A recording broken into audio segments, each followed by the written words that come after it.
तो नियमितता बनाने के लिए कोई अलग से प्रयास नहीं करने पड़ते हैं। तो हमें सबसे पहले कारणों की तलाश करनी होती है कि क्या ऐसे कारण होते हैं जिसकी वजह से नियमितता बन नहीं पाती। बेसिकली सबसे बड़ा जो कारण है मार्केट का आज का, वो ये है कि बच्चे भटकाव में बहुत हैं, है ना। जब भटकाव होता है, अब भटकाव के कई कारण हैं, है ना। भटकाव के कई कारण होते हैं, सब चाहे वो आपके विभिन्न सारे स्रोतों की अधिकता भी भटकाव का कारण होती है। हम जितना ज़्यादा लोगों को सुनते हैं वो भटका देते हैं, आसपास के लोग भटका देते हैं। आजकल लाइब्रेरी कल्चर भी नेगेटिव नुकसान एक प्रकार से देने लग गए हैं। लाइब्रेरी में भी लोग इस प्रकार के डिस्कशंस करते हैं, तो ये सारी चीज़ें भटकाव पैदा करती है। और जब भटकाव पैदा होते हैं तब आपकी निरंतरता टूट जाती है। तो मैं आपसे सिर्फ इतना ही कहूँगा कि जब भी आप पढ़ाई करते हो तो विभिन्न प्रकार के भटकावों से दूर रहें, और इस हेतु विभिन्न प्रकार के डिस्कशन से बचें। जितना ज़्यादा आप डिस्कशन से दूर रहोगे, जितना ज़्यादा आप मार्केट से दूर रहोगे, उतना बेहतर रहोगे। यकीन मानिए, आप 6-7 महीने, 8 महीने, 10 महीने अगर ये सोशल मीडिया से दूर हो जाते हैं या ये नकारात्मक लोगों से अगर दूर हो जाते हैं तो कोई फ़र्क नहीं पड़ेगा, है ना। आपको कुछ भी नुकसान नहीं होने वाला है। बेहतर ये है कि आप उनसे दूर हो जाइए और इस भटकाव से बचिए। पहली बात तो ये है। दूसरी बात ये होती है कि आपके लक्ष्य तय नहीं होते हैं, है ना। मैं देखता हूँ कई बार बच्चे मेरे पास पूछते हैं, सर अध्यापक की करें कि सेकंड ग्रेड की करें कि फर्स्ट ग्रेड की करें, कि आखिर किसकी प्रिपरेशन करें। तो 3-3 परीक्षाओं में भटके हुए कई महीनों तक हम पढ़ नहीं पाते हैं। तो बेहतर ये होता है कि आप देख लीजिए भाई, आप पाठ्यक्रम देखिए। अगर आपके लिए बड़ा फेवरेबल पाठ्यक्रम है, आपने पहले कौन से अटैम्प्ट लिए हैं, है ना, इन सारी चीज़ों को देखते हुए आपकी जो काबिलियत है या आपको कौन सा ठीक लग रहा है, ये सब सोच के फटाफट एक डिसीज़न ले लीजिए, है ना। एक निर्णय लेने के बाद में आप अगर बैठोगे ना तो फिर क्या टाइम मैनेजमेंट भी हो जाता है, सारी चीज़ें हो जाती है। हम मोस्टली क्या करते हैं ना, पाठ्यक्रम हमारे पास में, हमें पता भी नहीं होता कि हमें एग्ज़ाम कौन से की तैयारी करनी। सबसे अधिक प्रश्न मेरे पास ये आता है कि किस एग्ज़ाम की तैयारी करनी है। फिर जब एग्ज़ाम लक्ष्य तय हो जाते हैं उसके बाद कई सारी चीज़ें सुलझ जाती है। तो लक्ष्य तय होने के बाद में आप जो है वो आपकी उस रिलेटेड आपकी पाठ्य सामग्री का चयन कीजिए, और इस हेतु आप बिल्कुल कंफ्यूज ना हो कि क्या पढ़ना चाहिए क्या नहीं पढ़ना चाहिए। 2-4-5 लोगों को सुन लो और उसके बाद में एक लिस्ट बना के और उसके अनुरूप पूरी पाठ्य वस्तु लाइए और उसके ऊपर आप बैठ के तैयारी शुरू कर दीजिए। देखो शिक्षक क्या कर सकता है, हम लोग क्या कर सकते हैं। हम ये कर सकते हैं कि जो आपकी मंजिल है, अब शिक्षक मंजिल तक नहीं पहुंचा सकता, शिक्षक आपकी मंजिल का रास्ता तय कर सकता है, मतलब आपको राह दिखा सकता है। उस राह के ऊपर चलकर आप मंजिल तक पहुंच सकते हो। हमारा काम सिर्फ इतना ही है। एक व्यक्ति हुए थे थॉमस कैरुदर्स करके, है ना। थॉमस कैरुदर्स हुए थे, उन्होंने कहा था कि शिक्षक वह है जो धीरे धीरे अपनी ज़रूरत को ख़त्म कर दे। शिक्षक उसे कहते हैं जो अपनी ज़रूरत को ख़त्म कर दे। इसका तात्पर्य ये होता है कि आपको मेरी ज़रूरत हो रही हो कि रास्ता बताने के लिए, या पेपर कैसे करना है, या कौन सी पुस्तक पढ़नी है। मैं चाहता हूँ कि आपको इस लेवल की मैच्योरिटी आप में हो। आप हम लोगों से सीखने के बाद, आप अपनी परिस्थितियों से सीखने के बाद इस लेवल के मैच्योर हो जाओ कि आपको हमारी ज़रूरत ना रहे। तो शिक्षक सच में वही होता है जो आपको अपनी खुद की ज़रूरत को ख़त्म करे। और मैं यही चाहता हूँ कि आप खुद परिपक्व हो, आप खुद अपना रास्ता तय करें, आप खुद अपने निर्णय लें, और विभिन्न प्रकार की इन मार्केट की इस जंजालों से दूर रहोगे। उतना जितना ज़्यादा दूर रहोगे उतना भटकाव कम आएगा और आप है वो फ़ायदे में रहोगे। तो सबसे बड़ी प्रॉब्लम ये आती है कि आपका लक्ष्य तय नहीं है। तो जितना जल्दी हो सकता है आप अपना लक्ष्य तय कीजिए और फिर इसमें भटकिए मत, मार्केट को मत सुनिए, आप मार्केट से दूर रहिए, है ना। मार्केट में देखो यूट्यूबर्स भी आते हैं, मार्केट के अंदर विभिन्न कोचिंग सेंटर भी आते हैं, मार्केट में अपने सारे साथी भी आते हैं। ये सब चीज़ों से दूर रहिए। इसके साथ साथ सोशल मीडिया पूरा मार्केट ही है। अब इसमें कई सारे लोग आएंगे कि भर्ती आ नहीं रही है, कोई कहेगा कि आपके विषय की पोस्ट नहीं आ रही है, कोई कहेगा कि ये हो रहा है वो हो रहा है। इन सारी चीज़ों से आप दूर रहिए, क्योंकि ये आपके हाथ में नहीं है। कब भर्ती आएगी, कब एग्ज़ाम्स होंगे, कब क्या होगा, इन सारी चीज़ों से आप जितना दूर रहोगे उतना फ़ायदे में रहोगे। क्योंकि विद्यालय बंद तो हुए नहीं है, आज नहीं तो कल वैकेंसी तो आनी है। अब जब ये भटकाव आते हैं तो भटकाव आने के बाद में क्या होता है कि आपकी निरंतरता टूट जाती है। ठीक है, अब जब ये निरंतरता टूटती है ना, तब निरंतरता टूटने का सबसे बड़ा परिणाम ये निकलता है कि आप अस्त व्यस्त हो जाते हैं। और जब आप अस्त व्यस्त हो जाते हैं तब समस्या ये आती है कि आपका पूरा टाइम मैनेजमेंट बिगड़ जाता है। और जब आपका टाइम मैनेजमेंट बिगड़ जाता है तब आप में नीरसता आ जाती है ना, नीरसता आ जाती है। और सबसे बड़ी समस्या ये आती है कि मनोबल गिर जाता है और आपको अपने ऊपर ही क्रोध आना शुरू हो जाता है ना, मनोबल गिरता है, निरसता आ जाती है, कोई उत्साह जैसी स्थितियाँ उत्पन्न होती नहीं है। तो बेहतर सबसे बढ़िया ऑप्शन ये होता है कि आप अपनी निरंतरता को बनाए रखें। और इस हेतु सबसे बढ़िया काम ये होता है कि आप अपना टारगेट सेट करें, अपनी पाठ्य सामग्री सेट करें और उसके बाद में आप अपने आप को हमेशा से बाउंड रखें। आप रात को सोते वक्त हमेशा से ये तय कर लें कि कल क्या टारगेट है और आपको कल क्या चीज़ें पूरी करनी है। जिससे जैसे ही आपने तय कर लिया कि भाई कल मुझे ये 5 टॉपिक पूरे दिन में करने हैं, तो फिर पूरा दिन उन टॉपिक्स को करते रहिए। आप ना आगे के कल के बारे में सोचें, ना आप पीछे के कल के बारे में सोचें। आप केवल और केवल अपना एक दिन का जो टारगेट आपने लिया है उस टारगेट को पूरा करने में लगा है ना। जिस तरह से आप डेली इसी तरह से टारगेट के रूप में चलते रहोगे तो निश्चित तौर पे ये निरंतरता कभी नहीं टूटेगी। ठीक है, बीच बीच में ऐसे अप्स एंड डाउन आते हैं, अप्स डाउन आने भी चाहिए, क्योंकि जब अप्स आते हैं और डाउन्स आते हैं दोनों अच्छी स्थितियाँ हैं। अगर आप दोनों एक्सट्रीम कंडीशन में हैं, मान लो कि कई बच्चे ऐसे होते हैं जिनको ये मान लिया जाता है कि मेरा सिलेक्शन नहीं होता, मेरा नहीं होगा, तो भी बहुत ख़तरनाक स्थिति है, इसमें आप बहुत ज़्यादा डिप्रेस्ड हो जाओगे। अगर कोई ऐसे व्यक्ति हैं जो ये मान लेते हैं कि नहीं मेरा तो कन्फर्म ही सिलेक्शन है, ये अति भी बहुत ख़राब है। क्यों? क्योंकि ये फिर ओवर कॉन्फिडेंट में गलतियाँ ज़्यादा हो जाती हैं। बीच की स्थिति आपकी हमेशा रहनी चाहिए, कभी ये लगना चाहिए कि नहीं हो रहा है, कभी लगना चाहिए कि मेरा हो जाएगा। और इस स्थिति में रेगुलर आप है वो कितना भी कहीं पर भी बिजी हो, अपने 5-7 घंटे डेली निकालिए, मतलब निकालने हैं आपको, है ना। तो इससे क्या होगा कि आपकी कंटिन्यू एक कंसिस्टेंसी के साथ बनी रहेगी और ये सबसे बढ़िया बात होती है। कई सारे स्टूडेंट ऐसे आते हैं कि सर मेरे के परिस्थितियाँ ठीक नहीं हैं, मेरे वो ठीक नहीं है। मानता हूँ सारी लोगों की परिस्थितियाँ सही भी नहीं होती, कई तो इस सृष्टि में कोई सुखी भी नहीं है। कोई बीमार रहता है, किसी की आर्थिक समस्याएं हैं, किसी की पारिवारिक समस्याएं हैं, किसी की कोई नई प्रकार की समस्याएं हैं। हर व्यक्ति किसी न किसी समस्या से ग्रसित है, ठीक है। तो आप इन समस्याओं के हवाले दे के बच नहीं सकते, क्योंकि जैसा कि मैंने आपको पहले कहा था एक बार कि ये जितनी भी बातें हैं, है ना, परीक्षाएं बड़ी क्रूर होती है और OMR शीट जब मशीन में जाती है ना तो वो ये नहीं देखती कि किस समस्या से ग्रसित हैं। आपको पढ़ना ही होगा, नहीं पढ़ोगे तो आपके स्थान पे कोई और आ जाएगा, तय बात है ये। आप कभी भी ये कह के बच नहीं सकते कि भाई मेरी हालात ठीक नहीं है, हालात तो कईयों के ठीक नहीं है, पढ़ना ही होगा। कुछ जैसे आता है कि भाई महिलाएं कहती है कि हम गृहिणी हैं, हमें टाइम नहीं मिलता, तो कोई कहता है, कोई तो ये कहते हैं सर हम अध्यापक लगे हुए हैं, कहीं लगे हुए हैं, गवर्नमेंट जॉब में हैं, हम कैसे टाइम मैनेज करें। तो आप गवर्नमेंट जॉब में आपको टाइम क्यों मैनेज करना है, आप तो टाइम निकालना पड़ता है, आपको टाइम मिलेगा थोड़ी ना। टाइम निकालिए और अगर चाहते हो कि भाई हम करियर में प्रोग्रेस करें तो आप डेफिनेटली पढ़िए, अगर आपको लगता है तो, अदरवाइज ज़रूरत नहीं होती उसकी, है ना।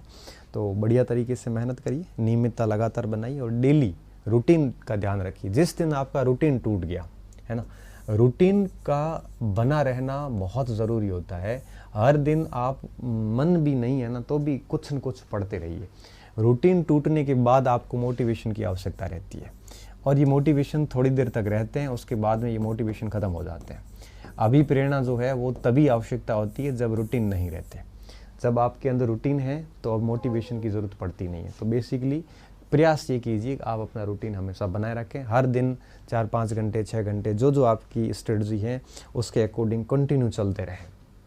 बाकी बहाने बनाने के लिए कोई ज़्यादा प्रयास नहीं करने पड़ते, वो आप आराम से बना सकते हैं, कोई दिक्कत नहीं है।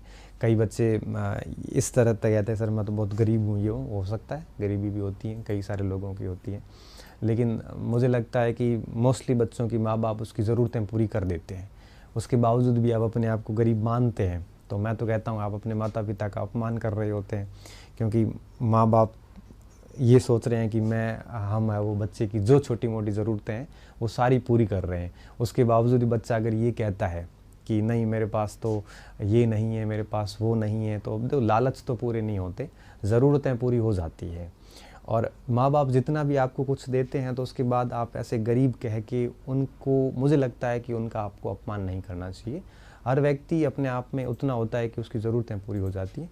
कुछ बच्चे वाकई में गरीब होते हैं जो जिनके माँ बाप किसी के होते भी नहीं हैं, तो ऐसी स्थिति में कई बार वो खुद मजदूरी करके भी पढ़ते हैं। लेकिन ऐसे बच्चे कभी भी चिल्लाते नहीं हैं कि हम गरीब हैं, वो अपना खुददारी बहुत होती है उनमें और वो अपना काम स्वतः कर लेते हैं। ये गरीबी का अगर आप ऐसे करते हो तो ये बहुत गलत है, मैं मानता हूँ। और सारे व्यक्तियों की समस्याएं होती हैं, आप उनके लिए भी इस तरह से निरर्थक रूप से परेशान ना हो तो बेहतर है। तो कोशिश ये कीजिए कि निरंतर पढ़िए और मार्केट से दूर रहिए, जितना आप दुनियादारी से दूर रहोगे। क्योंकि हर दिन मुझे एक शब्द सुनने को ज़रूर मिलता है कि सर मैंने ये सुना है, सर कोई ये कह रहा है, सर ये मार्केट में ये चल रहा है। आप क्यों इनकी बातों में आ रहे हो? ये कोई आरपीएससी है नहीं, ये कोई बोर्ड के अध्यक्ष तो है नहीं, ये कोई मुख्यमंत्री है नहीं, किसी को कुछ पता होता नहीं है। वो हर व्यक्ति अपने अपने विचार रखता है, हम भी अपने विचार ही रखते हैं। फिर आप उन लोगों की सुन के आप खुद को प्रभावित कर रहे हो। और मैं मानता हूँ कि जो व्यक्ति मार्केट से प्रभावित होता है वो सफल हो नहीं पाते। क्यों? क्योंकि उसको भटकाने वाले 1000 लोग आएंगे।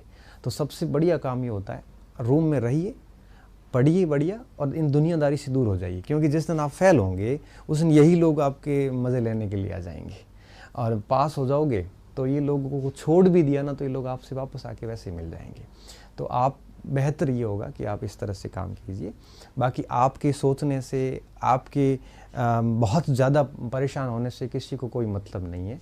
आप बिना फालतू बिल्कुल परेशान ना हो। चुनावी साल है, सारी वैकेंसीज आएगी, फर्स्ट ग्रेड की आएगी, सेकंड ग्रेड भी आएगी, अध्यापक की भी आएगी, प्रोफेसर की चल रही है, आगे एक एसआई की वैकेंसी भी आएगी, और आरपीएससी जो है वो सारी वैकेंसी जारी करेगी और सब में अच्छी खासी पोस्ट वगैरह है। और मार्केट के ट्वीट्स वगैरह देख के अगर आप प्रभावित हो रहे हैं तो उसका कोई इलाज नहीं है।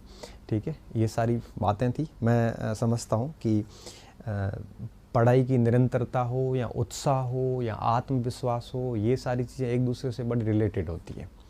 आप जितने अंदर से कमज़ोर होंगे, जितने अपरिपक्व होंगे, उतनी आपकी पढ़ाई निरंतरता कभी पकड़ नहीं पाएगी। बेस्ट ऑप्शन यही होता है कि आप दुनियादारी से दूर रहें, सोशल मीडिया से दूर रहें, ऐसे क्रांतिकारियों से दूर रहें, और ये यूट्यूबर्स, टेलीग्राम, व्हाट्सएप वगैरह ये सब आपके जो डाइवर्ट करने के जो माध्यम हैं इनसे दूर रहें।